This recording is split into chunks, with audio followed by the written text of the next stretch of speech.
قیامت قریب آ پہنچی اور چاند شق ہو گیا۔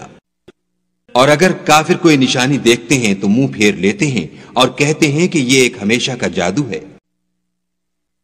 اور انہوں نے جھٹلایا اور اپنی خواہشوں کی پیروی کی، اور ہر کام کا وقت مقرر ہے، اور ان کو ایسے حالات سابقین پہنچ چکے ہیں جن میں عبرت ہے، اور کامل دانائی کی کتاب بھی، لیکن ڈرانا ان کو کچھ فائدہ نہیں دیتا۔ تو تم بھی ان کی کچھ پرواہ نہ کرو جس دن بلانے والا ان کو ایک ناخوش چیز کی طرف بلائے گا، تو آنکھیں نیچے کیے ہوئے قبروں سے نکل پڑیں گے گویا بکھری ہوئی ٹڈیاں ہیں۔ اس بلانے والے کی طرف دوڑتے جاتے ہوں گے، کافر کہیں گے یہ دن بڑا سخت ہے۔ ان سے پہلے نوح کی قوم نے بھی تکذیب کی تھی، تو انہوں نے ہمارے بندے کو جھٹلایا اور کہا کہ دیوانہ ہے، اور انہیں ڈانٹا بھی۔ تو انہوں نے اپنے پروردگار سے دعا کی کہ بار الہ میں ان کے مقابلے میں کمزور ہوں، تو ان سے بدلہ لے۔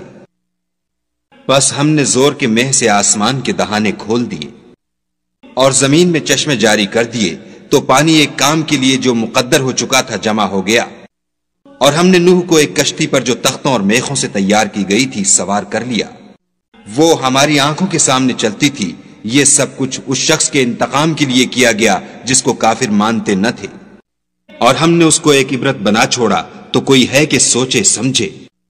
سو دیکھ لو کہ میرا عذاب اور ڈرانا کیسا ہوا، اور ہم نے قرآن کو سمجھنے کے لیے آسان کر دیا، تو کوئی ہے کہ سوچے سمجھے۔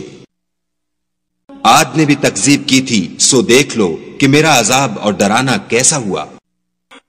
ہم نے ان پر سخت منحوس دن میں آندھی چلائی، وہ لوگوں کو اس طرح اکھیڑے ڈالتی تھی گویا اکھڑی ہوئی کھجوروں کے تنے ہیں۔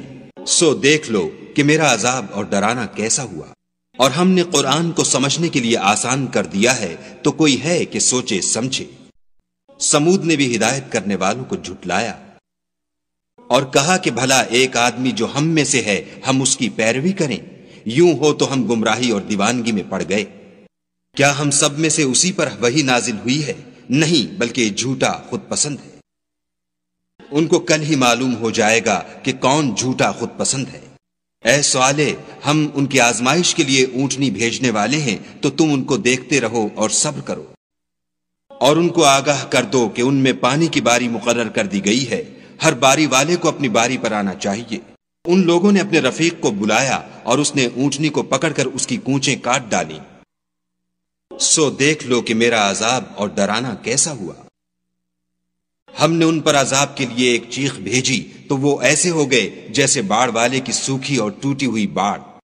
اور ہم نے قرآن کو سمجھنے کے لیے آسان کر دیا ہے، تو کوئی ہے کہ سوچے سمجھے۔ لوط کی قوم نے بھی ڈر سنانے والوں کو جھٹلایا تھا، تو ہم نے ان پر کنکر بھری ہوا چلائی، مگر لوط کے گھر والے کہ ہم نے ان کو پچھلی رات ہی سے بچا لیا۔ اپنے فضل سے شکر کرنے والے کو ہم ایسا ہی بدلہ دیا کرتے ہیں۔ اور لوط نے ان کو ہماری پکڑ سے ڈرا بھی دیا تھا، مگر انہوں نے ڈرانے میں شک کیا، اور ان سے ان کے مہمانوں کو لے لینا چاہا، تو ہم نے ان کی آنکھیں مٹا دیں۔ سو اب میرے عذاب اور ڈرانے کے مزے چکھو۔ اور ان پر صبح سویرے ہی اٹل عذاب آ نازل ہوا، تو اب میرے عذاب اور ڈرانے کے مزے چکھو۔ ہم نے قرآن کو سمجھنے کے لیے آسان کر دیا ہے، تو کوئی ہے کہ سوچے سمجھے۔ اور قوم فرعون کے پاس بھی ڈر سنانے والے آئے، انہوں نے ہماری تمام نشانیوں کو جھٹلایا، تو ہم نے ان کو اس طرح پکڑ لیا جس طرح ایک قوی اور غالب شخص پکڑ لیتا ہے۔ اے اہل عرب، کیا تمہارے کافر ان لوگوں سے بہتر ہیں، یا تمہارے لیے پہلی کتابوں میں کوئی فارغ خطی لکھ دی گئی ہے؟ کیا یہ لوگ کہتے ہیں کہ ہماری جماعت بڑی مضبوط ہے؟ ان قریب یہ جماعت شکست کھائے گی، اور یہ لوگ پیٹھ پھیر پھیر کر بھاگ جائیں گے۔ ان کے وعدے کا وقت تو قیامت ہے، اور قیامت بڑی سخت اور بہت تلخ ہے۔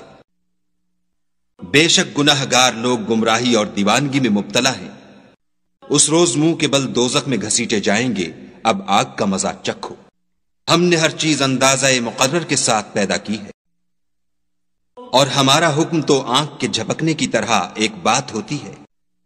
اور ہم تمہارے ہم مذہبوں کو ہلاک کر چکے ہیں، تو کوئی ہے کہ سوچے سمجھے۔ اور جو کچھ انہوں نے کیا ان کے اعمال ناموں میں مندرج ہے، یعنی ہر چھوٹا اور بڑا کام لکھ دیا گیا ہے۔ جو پرہیزگار ہیں وہ باغوں اور نہروں میں ہوں گے۔ مقام میں ہر طرح کی قدرت رکھنے والے بادشاہ کی بارگاہ میں